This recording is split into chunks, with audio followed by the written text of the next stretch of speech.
সুপ্রভাত সকলকে। আজ সকালে ঘুমটা ভেঙে গেছে তাড়াতাড়ি, আর আমার একটু ঠান্ডাও লেগেছে, গলাটা ব্যথা। বাবা খিচুড়ি ভোগ, কচুরি, আমিত্তি নিয়ে এসেছে। ব্রেকফাস্ট সেরে আমরা আবার বেরিয়ে পড়লাম আজকে মন্দির দর্শনের উদ্দেশ্যে।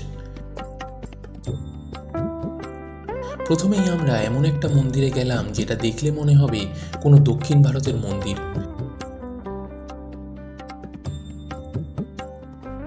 এই মন্দিরটি হলো শ্রী রঙ্গনাথের মন্দির, যেটা পুরো দক্ষিণ ভারতের মন্দিরের আদলে তৈরি। যারা কেরালার পদ্মনাভ মন্দির দেখেনি তারা এই মন্দির দেখলে পদ্মনাভ মন্দিরের মতনই ভালো লাগবে। এত সুন্দর মন্দির এবং এত সুন্দর কারুকার্য দেখে সত্যি মন জুড়িয়ে যাবে।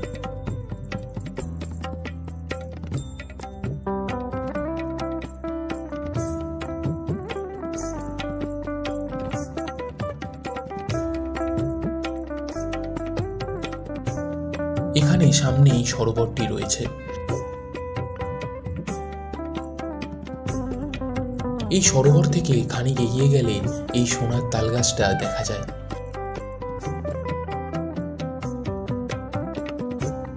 এই মন্দিরটির চারিদিকে ঘুরলে মনে হয় কোনো রাজপ্রাসাদে ঘুরছি। অসাধারণ শিল্পশৈলী এবং স্থাপত্য কীর্তি।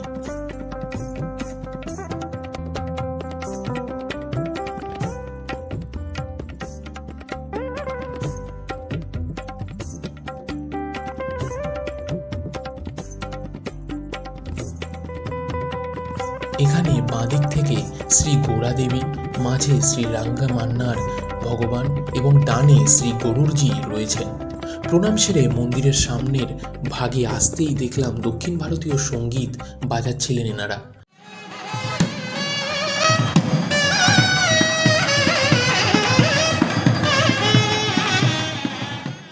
এক দারুণ অভিজ্ঞতা সব মিলিয়ে।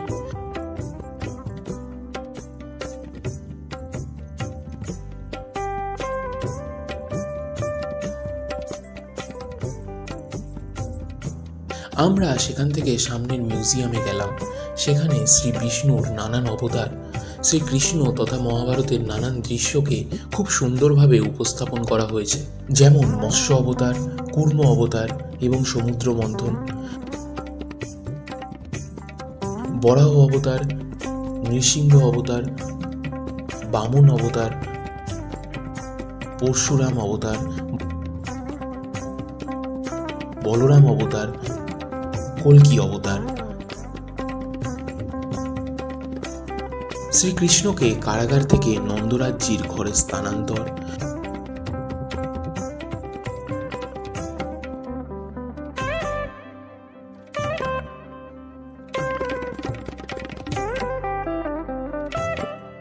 দ্রৌপদীকে শ্রীকৃষ্ণের বস্ত্রদান,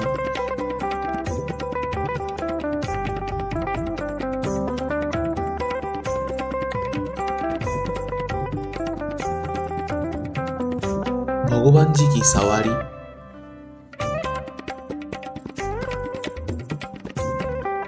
गोवर्धन पर्वत उत्तोलन,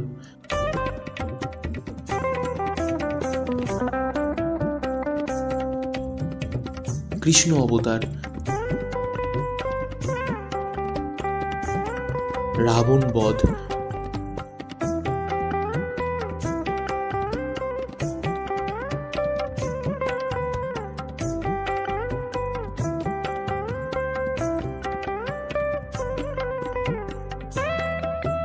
राम राज्य, रास उत्सव,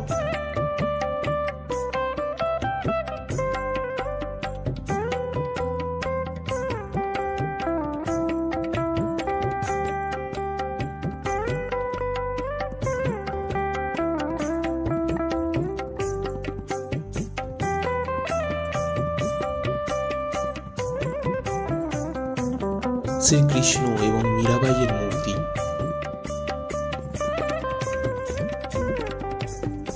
भगवान जी की सवारी।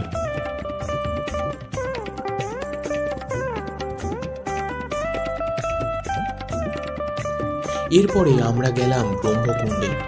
পুরাণে কথিত রয়েছে, যখন শ্রী ব্রহ্মাজির মনে সন্দেহ হয় যে সত্যি কি শ্রীকৃষ্ণ শ্রী বিষ্ণুর অবতার, তখন তিনি শ্রীকৃষ্ণের সকল সখাগণ এবং গরু বাছুরগুলিকে গোলকধামে নিয়ে যান। ভগবান শ্রীকৃষ্ণ যখন সেটা জানতে পারেন, তখন তিনি নিজের ঐশ্বরিক শক্তিতে সকল সখাগণ এবং গরু বাছুর নিজের দেহ থেকে তৈরি করেন। ব্রহ্মাজি তখন নিজের ভুল বুঝতে পারেন এবং শ্রীকৃষ্ণের কাছে ক্ষমা চান, কিন্তু শ্রীকৃষ্ণ তাকে ক্ষমা না করায় তিনি এই কুণ্ডে এসে তপস্যা করেন এবং শ্রী হরিকে প্রসন্ন করেন।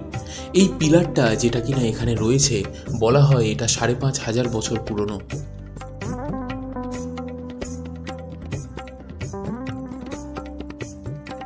এরপর আমরা এলাম লালাবাবুর মন্দিরে।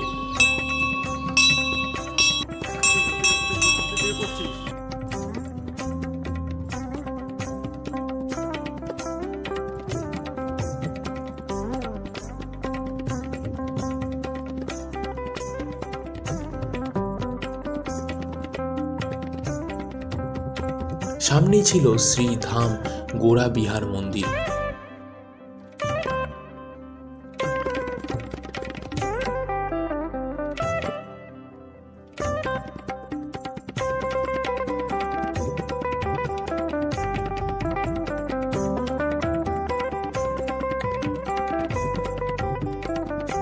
তারপর আমরা এলাম বংশীমঠ মন্দিরে।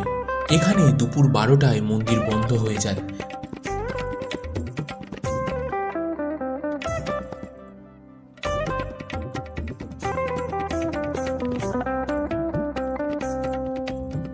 তাই আমরা দুপুরে ফিরে এসে আবার বিকেলে বের হলাম।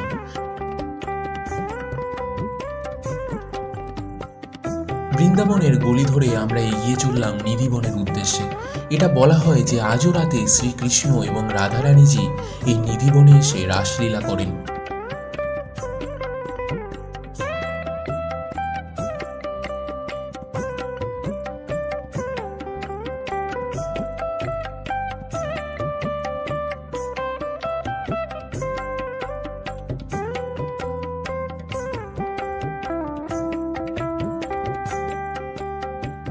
এটি হলো ললিতা কুণ্ড।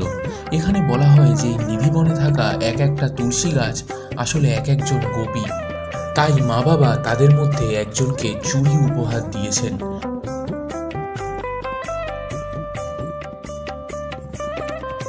এখানে রয়েছে অষ্টসখীর মূর্তি। আমরা প্রণাম সম্পূর্ণ করে বৃন্দাবনের পথে আবার হাঁটতে শুরু করলাম।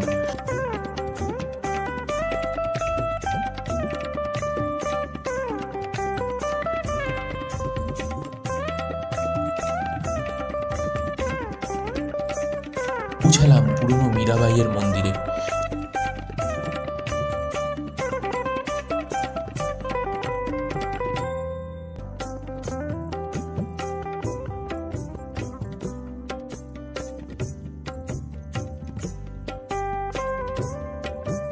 সেখান থেকে আমরা গেলাম ঠাকুর শ্রী রাধা দামোদর দেবজির মন্দিরে।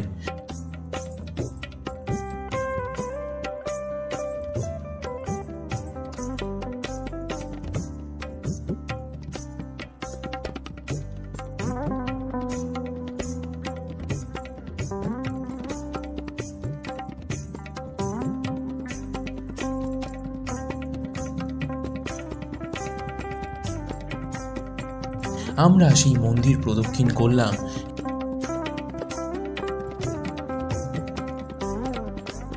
এবং সেখানেই দর্শন পেলাম পঞ্চতত্ত্ব, অর্থাৎ শ্রী অদ্বৈত আচার্য, শ্রী প্রভু নিত্যানন্দ, শ্রী চৈতন্য মহাপ্রভু, শ্রী গদাধর পণ্ডিত এবং শ্রী শ্রীবাস। এইভাবে প্রদক্ষিণ এবং হরিনাম সংকীর্তনের মধ্য দিয়ে আমরা আমাদের আজকের দিন শ্রী বৃন্দাবনে সম্পূর্ণ করলাম। আবার দেখা হবে কালকে। ততক্ষণের জন্য রাধে রাধে।